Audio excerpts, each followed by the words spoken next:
بسم اللہ الرحمن الرحیم۔ اردو البم کے معزز سامعین السلام علیکم۔ ایک دن سلطان نور الدین زنگی اور صلاح الدین ایوبی چگان کھیل رہے تھے کہ اچانک سلطان ایوبی کا گھوڑا اوندے منہ گر پڑا اور سلطان ایوبی گھسٹتا ہوا دور جا گرا۔ جب سلطان نور الدین زنگی گھبرائے ہوئے صلاح الدین ایوبی کے قریب پہنچے تو وہ زمین سے اٹھنے کی کوشش کر رہا تھا۔ سلطان نے سہارا دیا تو وہ فوراً اٹھ کھڑے ہوئے اور مسکراتے ہوئے کہنے لگے، میں اللہ کے فضل و کرم اور سلطان عادل کی دعاؤں سے بالکل ٹھیک ہوں۔ سلطان نور الدین زنگی بڑی بے چینی کے ساتھ صلاح الدین کے پورے جسم کا جائزہ لے رہے تھے۔ بڑی عجیب بات تھی کہ اتنے بڑے حادثے میں یوسف کے ہاتھوں اور پشت پر معمولی زخم آئے تھے، مگر اس کا دلکش چہرہ مکمل طور پر محفوظ تھا۔ سلطان نور الدین زنگی کی غیر معمولی پریشانی دیکھ کر صاف محسوس ہو رہا تھا کہ یوسف یا تو ان کا حقیقی چھوٹا بھائی ہے یا پھر بیٹا۔ سلطان کی یہ توجہ اور اضطراب دیکھ کر یوسف کی آنکھوں میں آنسو آ گئے۔ سلطان محترم، میں آپ کے اس خصوصی الطافات کو کبھی فراموش نہ کر سکوں گا اور میں اللہ تعالیٰ کی اس عنایت خاص کو کبھی نہ بھلا سکوں گا کہ اس نے ایک انتہائی خوفناک حادثے کو سلامتی کے ساتھ ٹال دیا۔ سلطان نور الدین زنگی نے نہایت پرسوز لہجے میں کہا، تم میرے دست و بازو ہو یوسف۔ پھر صلاح الدین ایوبی گھوڑے کی طرف متوجہ ہوا جس کی ہڈیاں تو سلامت تھیں مگر پورا بدن زخموں سے چور تھا۔ یوسف جھکا اور آہستہ آہستہ گھوڑے کی پشت پر ہاتھ پھیرنے لگا۔ میرے وفادار ساتھی، میں تجھ سے شرمندہ ہوں کہ تجھے ناحق میری وجہ سے یہ تکلیف پہنچی۔ یہ کہتے کہتے یوسف کی آنکھوں میں آنسو آ گئے۔ سلطان نور الدین زنگی نے بڑی حیرت سے یہ منظر دیکھا۔ آج پہلی بار سلطان کو اندازہ ہوا کہ یوسف کس قدر حساس نوجوان ہے۔ بیٹے کی جان بچ جانے کی خوشی میں نجم الدین ایوب اور زبیدہ نے غریبوں میں کھانا اور کپڑے تقسیم کیے۔ اس موقع پر سلطان نور الدین زنگی نے خصوصی دربار آراستہ کیا اور یوسف کو اپنے تخت کے برابر کرسی پر بٹھایا۔ پھر درباری مورخ عماد کاتب نے کھڑے ہو کر انتہائی پرجوش لہجے میں یوسف کے لیے یہ دعائیہ اشعار پڑھے، تم کسی عمدہ گھوڑے کے لڑکھڑانے پر حیرت کا اظہار نہ کرو جبکہ اس کی پشت پر تم جیسا مرد سخی سوار ہو۔ تمہارے گھوڑے کی نظر سلطان نور الدین زنگی پر پڑی تو وہ سلام کرنے کے لیے جھکا، اور تمہاری بخشش کا چھوٹا سا حصہ یہ ہے کہ اس گھوڑے کی لغزش کو معاف کر دو، کیونکہ بڑا بخشش کرنے والا لغزش کرنے والے سے درگزر کیا کرتا ہے، اور تم حاسدوں کی آنکھ اور ان کی برائی سے بچو۔ میری دعا ہے کہ تم پر کسی کی نظر بد اثر نہ کرے اور تم نور الدین شاہ عالم کے لیے سلامت رہو اور ہر قسم کے حادثات میں ان کے معاون و مددگار رہو۔ سلطان نور الدین زنگی یہ اشعار سن کر بہت خوش ہوئے۔ پھر درباری مورخ عماد کاتب کو قیمتی خلعت عطا کی گئی اور اس کے ساتھ ہی یوسف کو مصاحب خاص کا درجہ حاصل ہو گیا۔ سلطان کے اس اعلان سے اکثر درباری یوسف کی قسمت پر رشک کرنے لگے، مگر امیر ابن مرکوم کی حسد کی آگ کچھ اور شدت سے بھڑکنے لگی۔ جوسلن ثانی، جسے نور الدین زنگی نے اندھا کرا کے حلب کے قید خانے میں ڈال دیا تھا، وہ دن رات زندان کی دیواروں سے سر ٹکراتا اور گریہ زاری کرتا رہتا تھا، اے خداوند خدا، تو نے سلیب کے بندوں کو کیسا تنہا چھوڑ دیا ہے۔ جوسلن ثانی کی یہ فریاد کچھ دیر تک حلب کے قید خانے میں گونجتی رہتی اور پھر دم توڑ دیتی تھی۔ بظاہر یہ فتنہ گر ہمیشہ کے لیے ناکارہ ہو چکا تھا، مگر عیسائی دنیا نے سلطان نور الدین زنگی کے ہاتھوں ایڈیسا کی عبرتناک شکست کو فراموش نہیں کیا تھا۔ پھر اچانک صلیبیوں میں ایک اور فتنہ گر نمودار ہوا جو اسلام دشمن میں گاڈفرے، جوسلن ثانی اور بالڈون سے بھی کہیں آگے تھا۔ بالڈون کا مختصر تعارف یہ ہے کہ وہ شاہ یروشلم گاڈفرے کا چھوٹا بھائی تھا۔ گاڈفرے کی شدید خواہش تھی کہ وہ مسلمانوں کا وجود صفحہ ہستی سے مٹا دے اور پورے مشرق کو اپنے گھوڑوں کے سموں سے رونت ڈالے، مگر اس کا یہ ارمان پورا نہ ہو سکا، اور 18 جولائی 1100 عیسوی کو فرشتہ اجل نے اس کی سانسیں غصب کر لی۔ مرنے سے ایک دن پہلے گاڈفرے نے اپنے چھوٹے بھائی بالڈون کو تنہائی میں طلب کرتے ہوئے کہا، میرے عزیز بھائی، ایسا لگتا ہے کہ میری سانسوں کا شمار پورا ہو چکا ہے۔ گاڈفرے کی آنکھوں سے آنسو رواں تھے۔ برادر محترم، طبیبوں کو امید ہے کہ آپ جلد صحت یاب ہو جائیں گے۔ بالڈون نے بڑے بھائی کو تسلی دیتے ہوئے کہا، مجھ سے جھوٹ مت بولو بالڈون۔ شاہ یروشلم گاڈفرے کی آواز نکہت سے کانپ رہی تھی۔ اب زیادہ وقت نہیں ہے، اس لیے پورے ہوش و حواس کے ساتھ میری بات سنو۔ بالڈون ہمتن گوش ہو گیا۔ میں ساری دنیا پر مسیحیت کا پرچم لہرانا چاہتا تھا، مگر افسوس وقت نے مجھے مہلت نہیں دی۔ گاڈفرے کمزوری کے باعث رک رک کر بول رہا تھا، مجھے یقین ہے کہ میرے مرنے کے بعد یروشلم کے عیسائی تمہیں اپنا بادشاہ منتخب کر لیں گے۔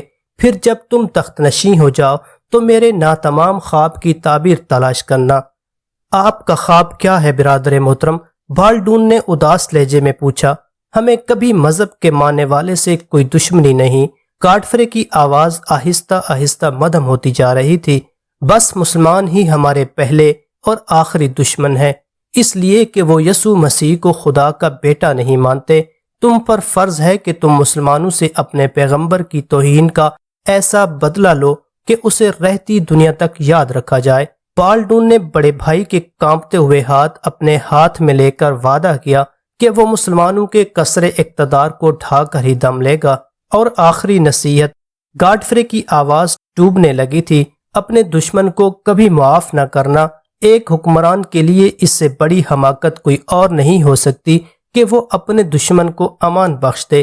گاڈفرے نے مسلمانوں کے خلاف اپنے دل میں بھرا ہوا زہر کا آخری قطرہ بھی اگل دیا اور دنیا سے رخصت ہو گیا۔ گاڈفرے کی موت کے بعد یروشلم کے عیسائیوں نے اس کے چھوٹے بھائی بالڈون کو اپنا بادشاہ منتخب کر لیا۔ 7 دن تک یروشلم کی فضا گاڈفرے کے غم میں سوگوار رہی۔ پھر بالڈون نے 40 دن تک اپنا جشن تاج پوشی اتنی دھوم دھام سے منایا کہ دیکھنے والے حیرت زدہ رہ گئے۔ شاہی محل میں شراب کی نہریں جاری تھیں اور حسین رقاصائیں عیسائی امراء کا دل بہلا رہی تھیں۔ پھر جب یہ جشن مسرت ختم ہوا تو اسے اپنے بھائی گاڈفرے کی وصیت یاد آئی۔ پھر وہ صلیبیوں کے ایک لشکر جرار کے ساتھ توسیع سلطنت کا جنون لے کر یروشلم کی حدود سے باہر نکلا۔ پھر چند سالوں کے اندر بالڈون نے حیفا، بسیان، ارسوف، فیساریہ، سور، عکا، طرابلس اور بیروت فتح کر لیا۔ ان فتوحات کے دوران میں صلیبی لشکر نے مسلمانوں پر جو مظالم ڈھائے، آسمان کی آنکھ شاید ہی کبھی ایسے لرزہ خیز اور دردناک مناظر دیکھ سکے۔ عفت مآب مسلمان خواتین کی سر عام آبروریزی تو عیسائیوں کے لیے ایک دلچسپ تفریح تھی، مگر سب سے لذت انگیز تماشا یہ تھا کہ وہ دودھ پیتے بچوں کو ماؤں کی گود سے چھین لیتے تھے، پھر ان معصوموں کو ہوا میں اچھال کر اپنی تلواروں پر روکنے کی کوشش کرتے۔ نتیجتاً صلیبیوں کی شمشیریں ان شیرخوار بچوں کے جسموں میں اتر جاتی تھیں اور وہ تڑپنے لگتے تھے۔ بالڈون کے وحشی سپاہی کچھ دیر تک یہ خون رنگ تماشا دیکھتے رہتے، پھر بچوں کے ٹکڑے کر کے ان کی ماؤں کے سامنے ڈال دیتے تھے اور اس قدر کہکے لگاتے کہ بہت دیر تک گرد و نواح کی فضا اس شور سے گونجتی رہتی تھی۔ صلیبیوں کے اس بہمانہ فعل پر فرانسیسی مورخ مچارڈ لکھتا ہے، عیسائیوں کی آنکھوں پر تعصب نے پٹی باندھ رکھی تھی۔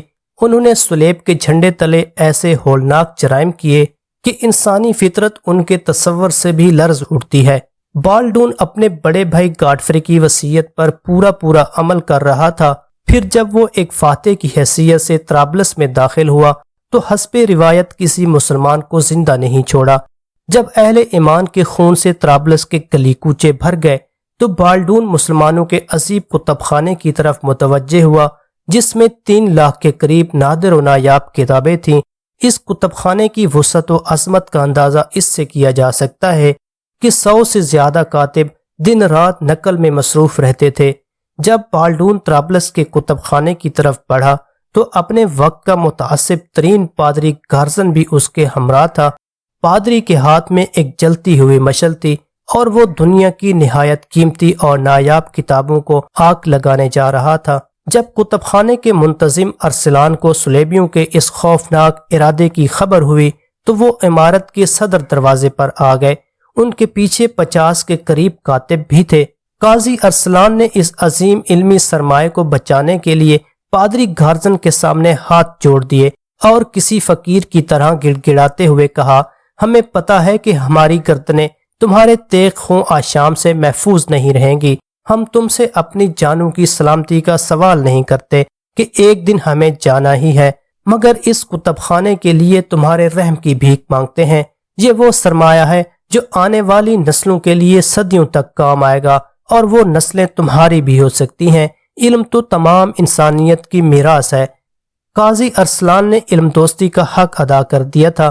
انہیں اپنی جان سے زیادہ ان یادگار تصانیف کی فکر تھی جو اہل دانش کی صدیوں کی تحقیق و جستجو اور ذہنی کاوشوں کا نتیجہ تھی، مگر جنونی پادری گارسن نے قاضی ارسلان کی تمام التجاؤں کو نہایت حقارت سے ٹھکرا دیا اور غضبناک لہجے میں بولا، ہم نے یسوع مسیح سے وعدہ کیا ہے کہ ہم اس زمین پر مسلمانوں کی کسی یادگار کو قائم نہیں رہنے دیں گے۔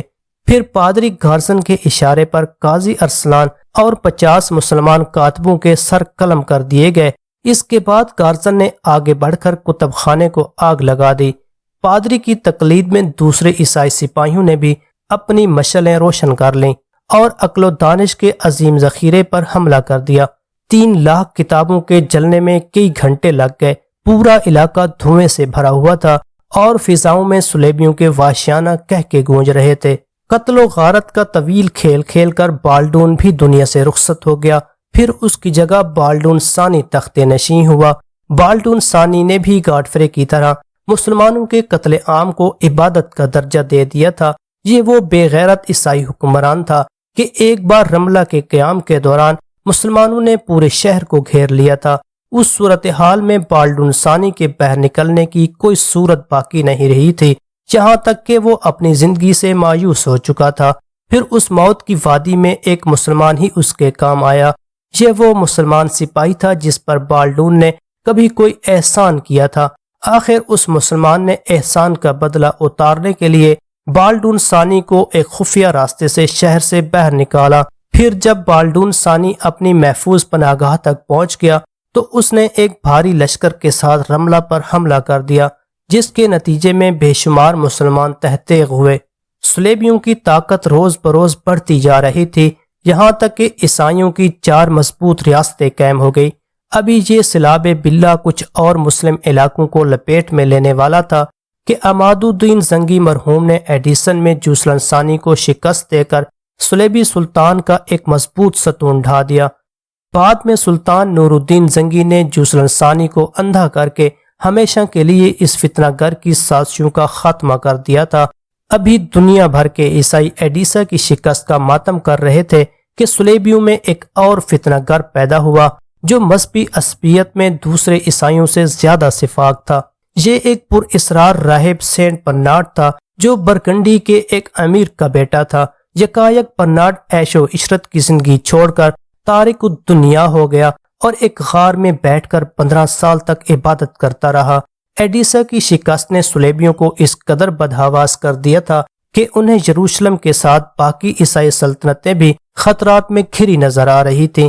اس صورتحال کے پیش نظر عیسائی راہبوں نے گرجاؤں میں بڑی پرجوش تقریریں کی، ان کی قومی غیرت کو للکارا اور مسلمانوں کے خلاف مذہبی جذبات بھڑکانے کی سخت ترین کوششیں کی، مگر ان کی ہر تدبیر رائیگاں گئی۔ عیسائی اکثریت پادریوں کے حلقے اثر سے نکل چکی تھی اور اس کی ایک ہی وجہ تھی کہ زیادہ تر عیسائی راہب بھی عام لوگوں کی طرح بدکارانہ زندگی بسر کرتے تھے۔ نتیجتاً صلیبیوں کے دلوں سے اپنے مذہبی پیشواؤں کا احترام ختم ہو چکا تھا۔ آخر کار عیسائی دانشمندوں کو ایک تدبیر سوجھی اور وہ اس غار میں پہنچے جہاں سینٹ برنارڈ اپنی عبادت میں مصروف تھا۔ آپ کون لوگ ہیں؟ تینوں اجنبیوں کو اپنے سامنے پا کر سینٹ برنارڈ حیران ہو رہا تھا۔ اے عظیم راہب، ہم صلیب کے بندے ہیں اور آپ کو عیسائی قوم کی حالت زار سنانے آئے ہیں۔ ایک عیسائی دانشمند نے ریاکاری کے ساتھ اپنے لہجے کو پرسوز بناتے ہوئے کہا۔ عیسائیت کے نام پر سینٹ برنارڈ چونک اٹھا اور اس کے چہرے سے پریشانی کا رنگ جھلکنے لگا۔ صاحبو، میں تو ایک طویل عرصے سے اس نیم تاریخ غار میں پڑا ہوں، مجھے باہر کی دنیا کی کوئی خبر نہیں۔ آپ بتائیں کہ میری قوم پر کیا گزری ہے۔ سینٹ برنارڈ کی بات سن کر دوسرے عیسائی دانشمند نے بھی انتہائی عیاری کا مظاہرہ کیا اور رکت آمیز لہجے میں ایڈیسا کے عیسائیوں کی ذلت آمیز شکست کا حال سنانے لگا۔ یہ المناک واقعہ سن کر سینٹ برنارڈ کا سرخ و سفید چہرہ اذیت و کرب کے غبار سے ہلکا سیاہی مائل نظر آنے لگا۔ میں ایک ناتواں راہب اپنے قوم کے کس کام آ سکتا ہوں؟ سینٹ برنارڈ ایک جذباتی انسان تھا۔ صلیبیوں کی ہلاکت و بربادی کی خبر سن کر اس کی آنکھوں سے نمی جھلکنے لگی تھی۔ اب آپ ہی صلیب مقدس کو مسلمانوں کی جلغار سے محفوظ رکھ سکتے ہیں، تیسرے عیسائی دانشمند نے پرسوز لہجے میں کہا۔ وہ کس طرح؟ سینٹ برنارڈ نے حیران ہو کر پوچھا۔ عیسائیوں کے دلوں پر مسلمانوں کی ایسی ہیبت چھائی ہے کہ وہ کسی طرح بھی ایڈیسا کی شکست کا بدلہ لینے پر آمادہ نہیں ہوتے۔ پہلے عیسائی دانشمند نے سینٹ برنارڈ کو الفاظ کے جال میں پھنسانے کی کوشش کی۔ میں اپنے ہم قوموں کا یہ خوف کیسے دور کر سکتا ہوں؟ سینٹ برنارڈ کی حیرت میں مزید اضافہ ہو گیا تھا۔ اب آپ کی واضح تقریریں ہی صلیبیوں کے سرد دلوں میں انتقام کی آگ بھڑکا سکتے ہیں۔ دوسرے دانشمند نے اپنی چال چلتے ہوئے کہا، عیسائی دنیا میں مجھ سے بڑے عیسائی راہب موجود ہیں، پھر میری کون سنے گا؟ سینٹ برنارڈ نے چند لمحوں کے سکوت کے بعد کہا، عیسائیوں کے تمام مقدس پیشوا اپنا اعتبار کھو چکے ہیں، اس لیے ان کی کوئی نہیں سنتا۔ تیسرے دانشمند نے دلیل پیش کرتے ہوئے کہا۔ سینٹ برنارڈ کچھ دیر تک گہری سوچ میں ڈوبا رہا، پھر عیسائی دانشمندوں سے مخاطب ہو کر بولا، میں برسوں سے گوشہ نشینی کی زندگی بسر کر رہا ہوں، چند لوگوں کے سوا مجھے کوئی نہیں جانتا، پھر میری تقریریں صلیبیوں کو کیا متاثر کریں گی؟ یہ کام آپ ہم پر چھوڑ دیں۔ پہلے عیسائی دانشمند نے انتہائی پرجوش لہجے میں کہا، ان قریب پوری عیسائی دنیا آپ کے روحانی مقام کو پہچان لے گی، بس ایک التجا ہے کہ آپ خاموشی کے ساتھ ہماری ہدایات پر عمل کرتے رہیں۔ عیسائی دانشمندوں نے کچھ ایسی دل فریب چالیں چلیں کہ سینٹ برنارڈ کے دل میں نمود و نمائش کے جذبے نے دوبارہ کروٹ لی، اور وہ غار کے ایک نیم تاریک گوشے میں بیٹھ کر عیسائی دنیا کی روحانی قیادت کے خواب دیکھنے لگا۔ پھر وہ تینوں عیسائی دانشمند غار سے نکل کر فرانس کے چند امیر لوگوں سے ملے اور انہیں اپنے منصوبے کی تفصیلات بتائیں۔ صلیب کے تحفظ کی خاطر فرانسیسی عمرا نے عیسائی دانشمندوں کو اپنی مکمل حمایت کا یقین دلایا۔ پھر چند روز بعد ہی فرانس کے مشہور شہر ویزلی کے گلی کوچوں میں یہ خبریں بڑی تیزی سے گردش کرنے لگیں کہ سینٹ برنارڈ ایک خدا رسیدہ بزرگ ہیں اور ان پر یسوع مسیح کی رحمتیں براہ راست نازل ہوتی ہیں۔ جاہل اور کمزور عقیدے کے عیسائی بہت جلد ان خبروں سے متاثر ہو گئے اور غار سے باہر لوگوں کا ہجوم رہنے لگا۔ اس ہجوم میں غربت و افلاس زدہ عیسائی بھی شامل تھے اور بیمار و ناکارہ بھی۔ عیسائی دانشمندوں کو ویزلی کے عمرا کی درپردہ حمایت حاصل تھی، اس لیے بڑے منظم طریقے سے منصوبہ سازی کی گئی تھی۔ سینٹ برنارڈ جس غار میں 15 سال سے مقیم تھا، وہ ایک ویران علاقے میں واقع تھا۔ عیسائی دانشمندوں نے ویزلی کے عمرا کے تعاون سے 7 طاقتور محافظ غار کے دروازے پر کھڑے کر دیے تھے، اور ان کے بارے میں مشہور تھا کہ وہ سینٹ برنارڈ کے خدمتگار ہیں، جن کی اجازت کے بغیر کوئی شخص غار کے اندر نہیں جا سکتا۔ پھر جب رات کا اندھیرا پھیل جاتا تھا تو عیسائی دانشمند اپنی مرضی کے چند آدمی غار میں داخل کرا دیتے۔ دوسرے دن جب سورج کے اجالے میں ضرورت مندوں کی بھیڑ جمع ہو جاتی تھی تو اچانک ایک شخص چیختا ہوا غار سے برآمد ہوتا، سینٹ برنارڈ نے مجھے آنکھیں بخش دی، میں پیدائشی اندھا تھا۔ دوسرا شخص یہ نعرہ لگاتا ہوا نکلتا، سینٹ برنارڈ نے مجھے طاقت رفتار عطا کر دی، میں برسوں سے اپاہج تھا۔ غرض مختصر سے وقت میں یہ بات مشہور ہو گئی کہ سینٹ برنارڈ ایک باکرامت ولی ہیں۔ ان کی روحانی طاقت سے اندھوں کی آنکھیں روشن ہو جاتی ہیں، بہرے سننے لگتے ہیں اور لولے لنگڑے دوڑنے لگتے ہیں۔ عیسائی دانشمندوں کا منصوبہ زبردست کامیابی سے ہمکنار ہو چکا تھا اور فرانس کے لوگوں نے سینٹ برنارڈ کی روحانی عظمت کو دل سے تسلیم کر لیا تھا۔